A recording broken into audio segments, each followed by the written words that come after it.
Alright y'all, I'm going to be packaging orders while I'm talking to you today about why you're not making money on TcgPlayer, but I'm going to give you 2 tips on how to change that. So the first being is consider all variables. When listing cards, what people usually do is check the market price before adding it to their inventory.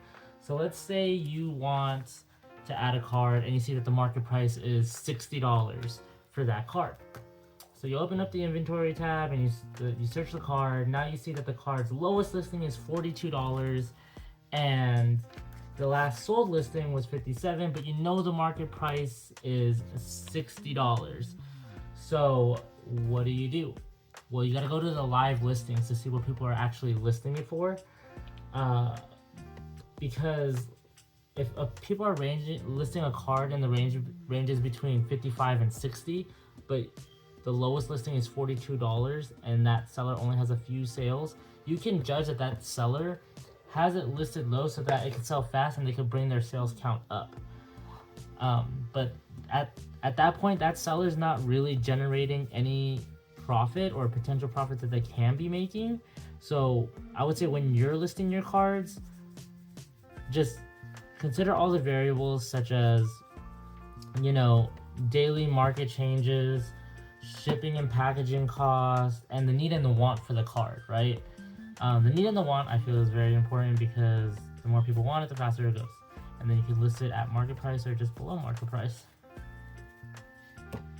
Another thing I think people should be doing is setting a pricing rule for yourself. Because another thing you want to consider when selling on TcgPlayer is, do you want to list cards that are only worth 20 cents or so? So like, here's an example. Here's a sell I did that was worth 24 cents. Or the card was worth 24 cents and my shipping cost is a default of 99 cents. So overall the amount of the sell was $1.23, but after TcgPlayer took their fees, the net amount was 78 cents. Now again, you really have to consider if you want to sell the lower price cards. I'll keep using this sell as an example, right? If I go to the post office and buy a stamp, the cost of that stamp is around 68 cents.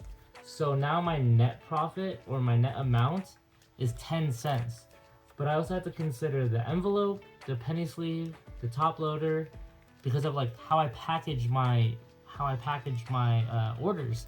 So at that point, I lost money on that sell, right? And I'm not saying people can't list lower price cards. People who are on TcgPlayer Direct program, they do it all the time.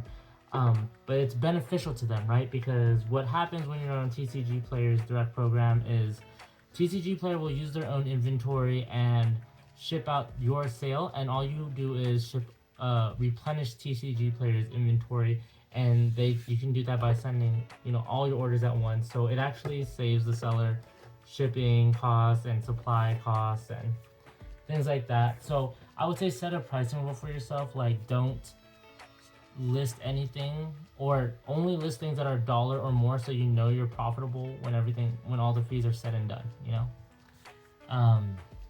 and I think that's one of the big ones, because let's say you're a seller like me that I'm not on direct and I still had to ship envelope by envelope for every order.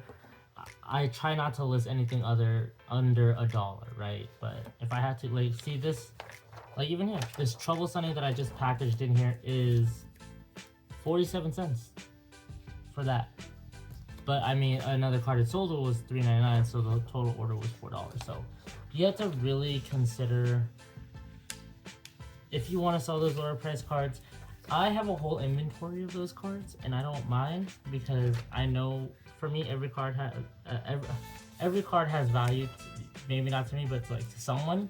So that's why I keep them. And my goal is to be on TcgPlayer Direct one day. So hopefully I can just do that and start listing them. But those are my 2 tips. I don't know if you caught them. My first one is consider all the variables, and the second one would be set a pricing rule for yourself. Nice. Alright guys, thanks.